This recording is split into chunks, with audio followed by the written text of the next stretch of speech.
Friends అందరూ ఎలా ఉన్నారు, ఏం చేస్తున్నారు? ఏంటి రాజేశ్వరి గారు, ఏంటి ఈరోజు వీడియో అనేసి అనుకుంటున్నారా ఫ్రెండ్స్? ఈరోజు మన వీడియో వచ్చేసి బజ్జీలు అండి. చాలామంది నన్ను రాజేశ్వరి గారు మీ షాప్లో బజ్జీలు వేస్తారు కదా, పకోడీ వేస్తారు కదా, ఇంకా గట్టి పకోడీ, మెత్త పకోడీ, ఇలా రకరకాల పకోడీలు ఇవన్నీ చేస్తారు కదా. ఒకసారైనా సరే మాకు వేసి చూపించండి, మీరు ఎలా వేస్తారో ఏంటో అనేసి అడిగారు. అయితే అందుకని చెప్పేసి నేను ఈరోజు వీడియో చేస్తున్నానండి. ఇదిగోండి, మార్కెట్కి వెళ్ళి నేను బజ్జీ ఇవి పావు కేజీ 30 రూపాయలంట. ఇదిగోండి, పావు కేజీకి ఎన్ని వచ్చాయంటే నేను ఎంచుకున్నానండి. ఇవి సరిగ్గా 10 వచ్చాయన్నమాట. ఏంటంటే తోకలు కట్ చేసుకోవాలి. తోకలు అంటే జస్ట్ ఇంతవరకు కట్ చేసుకోవాలి ఫ్రెండ్స్, ఓకేనా? అయితే బజ్జీలు వేయడానికైనా, పకోడీ వేయడానికైనా, దేనికైనా సరే ఒకటే రకం పిండితో ఎలా మనం బజ్జీలు అయ్యి వేసుకోవాలి అనేది నేను ఈరోజు చెప్తానండి.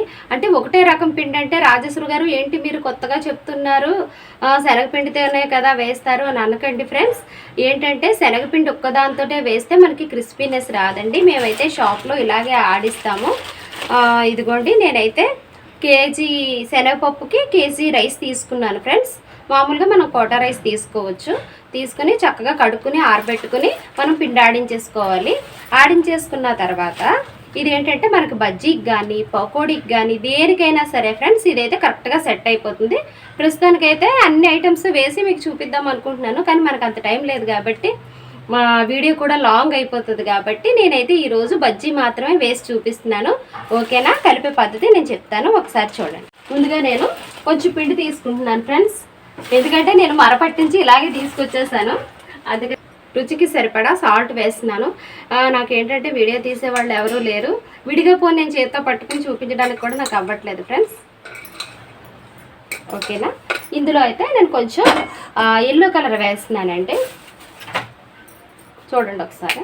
చాలా అంటే కొంచెం మీకు నచ్చితే వేసుకోవచ్చు, లేకపోతే స్కిప్ చేసేసుకోవచ్చు. ఓకే ఫ్రెండ్స్, చూస్తున్నారు కదా, ఇలా గరిటె జారుగా కలుపుకోవాలన్నమాట. మనకి ఏంటంటే కొంచెం కొంచెం నీళ్ళు పోసుకుంటూ ఇలా, అంతేనండి. చాలా సింపుల్ రెసిపీ. మనం పిండి ఒకటి కరెక్ట్గా ఆడించుకున్నట్టయితే బజ్జీ మాత్రం చాలా బాగా వస్తుందండి. చాలామంది అంటారు, అక్క మేము బజ్జీ వేస్తుంటే సరిగ్గా రావట్లేదు, అసలు ఏంటి వాళ్ళు అంటే బండి మీద అమ్మే వాళ్ళు ఎలా వేస్తారు, అసలు మీరు ఎలా వేస్తున్నారు అక్క అని అడుగుతున్నారు. వేసే పద్ధతి కన్నా ఇదేంటంటే పిండి కరెక్ట్గా ఆడించుకున్నట్టయితే బజ్జీ ఎవరేసినా బాగుంటుందండి. కాస్త వంకర టింకరగా వచ్చినా సరే బజ్జీ టేస్ట్ అయితే సూపర్గా ఉంటుంది, అదిరిపోతుంది. ఇదిగోండి, నూనె అయితే కాగిపోయింది అన్నమాట. ఇంకా స్టార్ట్ చేస్తున్నాను బజ్జీ వేయడం. చూడండి,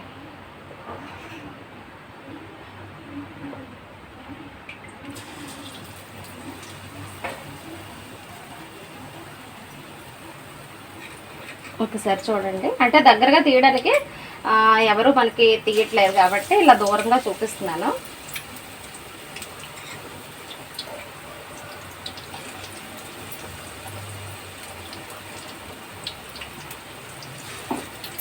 తరుక్కుని ఇందులో ఉప్పు, కారం, కొంచెం నిమ్మరసం వేసానండి. ఇంకా కావాలనుకుంటే పైన కూడా మనం పిండుకోవచ్చు, అంటే బజ్జీ పైన కూడా పిండుకోవచ్చు, ఓకేనా?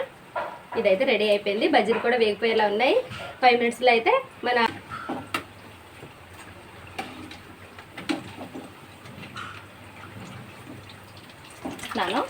అంటే మరీ ఎక్కువగా రెడ్గా ఉంచకుండా తీసేస్తున్నాను. బజ్జీలు అయితే మాత్రం చాలా లావుగా వచ్చాయండి, అంటే మిరపకాయలు పెద్దవి కదా.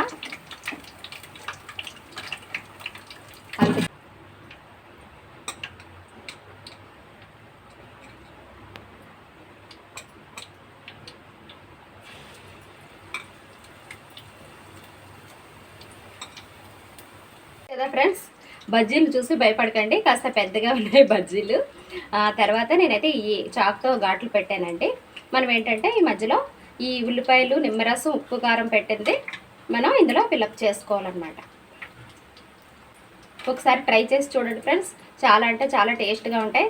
ఏంటంటే మనం షాప్లో వేసేటప్పుడు సన్న మిరపకాయలు తీసుకుంటామండి, ఇంకాస్త సన్నగా ఉండేవి, లేదా ఏ 2 డబుల్ పీసుల్లా కట్ చేస్తామన్నమాట. అప్పుడు మనకు సన్నగా వస్తే ఈ సైజ్ బజ్జీ అయితే మీ ఊర్లో ఎంత అమ్ముతారో నాకు కామెంట్ చేయండి ఫ్రెండ్స్, ఓకేనా? ఓకే ఫ్రెండ్స్, మన వేడివేడి బజ్జీ రెడీ అయిపోయింది. మీకు కనుక ఈ వీడియో నచ్చినట్టయితే ప్లీజ్ లైక్ చేయండి, షేర్ చేయండి, సబ్స్క్రైబ్ చేసుకోండి ఫ్రెండ్స్. ప్లీజ్ ఫ్రెండ్స్ సపోర్ట్ చేయండి. ఎందుకంటే ఓకే ఫ్రెండ్స్, చూస్తుంటేనే నోరు ఊరేస్తుంది. మిరపకాయ బజ్జీలు రెడీ అయిపోయి నేను ఒకసారి టేస్ట్ చూసి ఎలా ఉందో చెప్తాను. ఇందులో ఇంకొంచెం నిమ్మరసం పెట్టుకుంటున్నానండి నేను.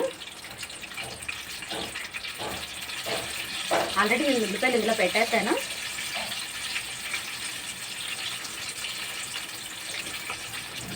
బాయ్.